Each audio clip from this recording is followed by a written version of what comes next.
Good morning, students. This is class 10 civics, chapter 2 federalism, and this is going to be our fourth class on this chapter. अब तक की classes में हमने समझा कि जो भारत है वो एक फेडरल यूनियन है। वहाँ पर जो फेडरेशन है, जो फेडरलिज्म है, वो holding together type of federation है, जैसा कि बेल्जियम में है। इसका अर्थ है कि केंद्र और राज्य सरकारों में शक्तियों का विभाजन तो है,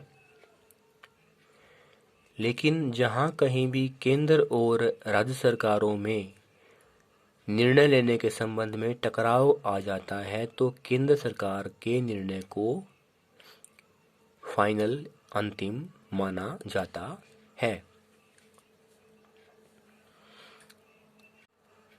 तो सामान्यतः हम कह सकते हैं कि केंद्र सरकार के हावी होने की, डोमिनेट करने की संभावना राज्यों पर ज़्यादा होती है। लेकिन बेल्जियम की तरह भारत में फेडरल डिवीजन ऑफ पावर है। कहने का अर्थ है यहाँ पर केंद्र सरकार है, राज्य सरकार है और स्थानीय सरकारें, लोकल गवर्नमेंट हैं, जैसे पंचायत, म्यूनिसिपैलिटी, म्यूनिसिपल कॉरपोरेशन। और इन तीनों तरह के स्तर की सरकारों में शक्तियां बटी हुई हैं, अलग अलग सब्जेक्ट हैं। तो अगर हम बेल्जियम की तुलना करें भारत से, तो बेल्जियम में अलग अलग समुदाय के लोग थे। डच थे, फ्रेंच थे और जर्मन थे। उन्होंने, बेल्जियम की सरकार ने, लोगों ने शक्ति का विभाजन किया, हर समुदाय के लोगों को महत्व दिया, उनकी संस्कृति को इम्पोर्टेंस दी और बेल्जियम एक सफल होल्डिंग टुगेदर फेडरेशन बना। वहाँ कोई गृह युद्ध नहीं हुआ, कोई झगड़ा नहीं हुआ। लेकिन श्रीलंका से तुलना करें भारत की, श्रीलंका जो एक आइलैंड कंट्री है, भारत के साउथ में है, हिंद महासागर में है, वहाँ के नेताओं ने सिन्हला और तमिल जो लोग थे उनमें भेदभाव किया। सिन्हला लोगों को इम्पोर्टेंस दी, उनकी कल्चर को इम्पोर्टेंस दी, तो गृह युद्ध हुआ और देश की एकता और अखंडता को नुकसान हुआ। तो भारत में फेडरल डिवीजन ऑफ पावर है, केंद्र और राज्यों में शक्तियों का बंटवारा है और ये बंटवारा हम देखते हैं देश को, डाइवर्सिटी वाले देश को मजबूत बनाने में सहायक है। उदाहरण के लिए, इससे पिछली क्लास में हमने जाना कि भाषा के आधार पर राज्य बनाए गए और ये प्रयोग सफल भी रहा। देश की एकता मजबूत हुई, कोई झगड़ा नहीं हुआ, राज्य और केंद्र सरकार के संबंध अच्छे रहे। आज हम बात करेंगे लैंग्वेज पॉलिसी कि भारत के संविधान में 22 भाषाएं हैं, जिनमें हिंदी भी शामिल है। तो हिंदी भाषा को राष्ट्रीय भाषा का दर्जा नहीं दिया गया है, क्योंकि कहा गया है कि भारत के 40% से ज़्यादा लोग हिंदी नहीं बोलते। इसके अलावा जो और स्टेट हैं, दक्षिणी भारत के स्टेट हैं, वहाँ पर और उसके अलावा भी जब कोई सेंट्रल गवर्नमेंट एग्ज़ाम होता है, केंद्र सरकार की परीक्षा होती है, तो उसमें जो अलग अलग राज्यों के कैंडिडेट हैं वो अपने राज्य की भाषा में एग्ज़ाम दे सकते हैं। उनके लिए अंग्रेज़ी या हिंदी चूज़ करना आवश्यक नहीं है। इस तरह से हम समझते हैं कि एक संतुलन की स्थिति बनी हुई है। श्रीलंका में सिंहला को इम्पोर्टेंस दी गई, तमिल को इम्पोर्टेंस नहीं दी गई, टकराव हो जाता है, गृहयुद्ध हो जाता है। भारत में कहा जाता है कि 1965 के बाद अंग्रेजी को अंग्रेजी को सरकारी कामकाज की भाषा के रूप में बंद करना था।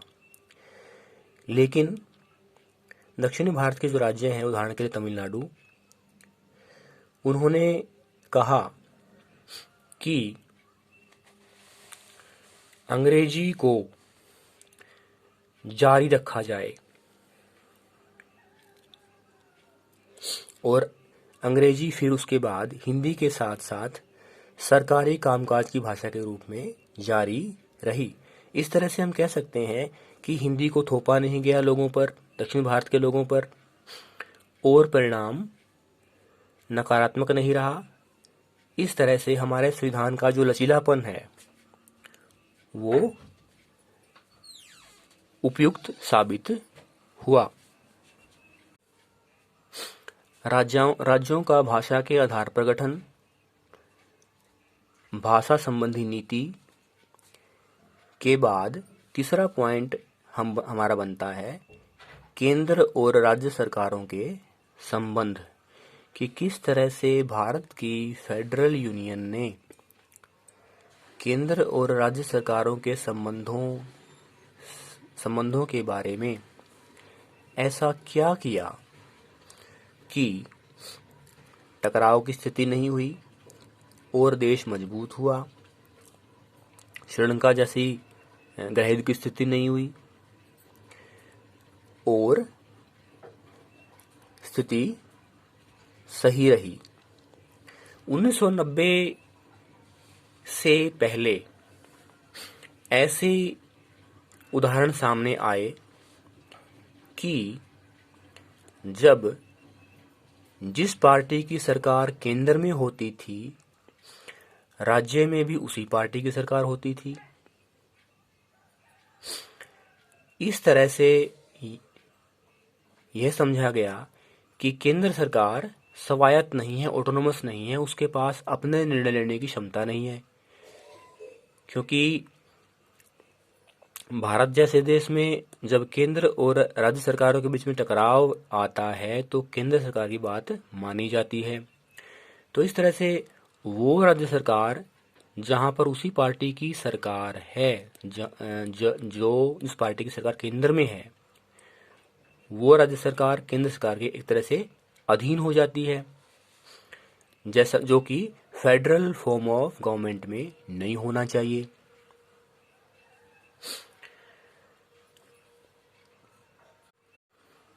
इसके अलावा जब केंद्र सरकार में अलग पार्टी की सरकार है और राज्य स्तर पर अलग पार्टी की सरकार है, वहाँ भी केंद्र सरकार राज्य स्तर की पार्टी की सरकार को कि एक कारण या दो कारण, किसी भी कारण से उसको भंग कर देती है।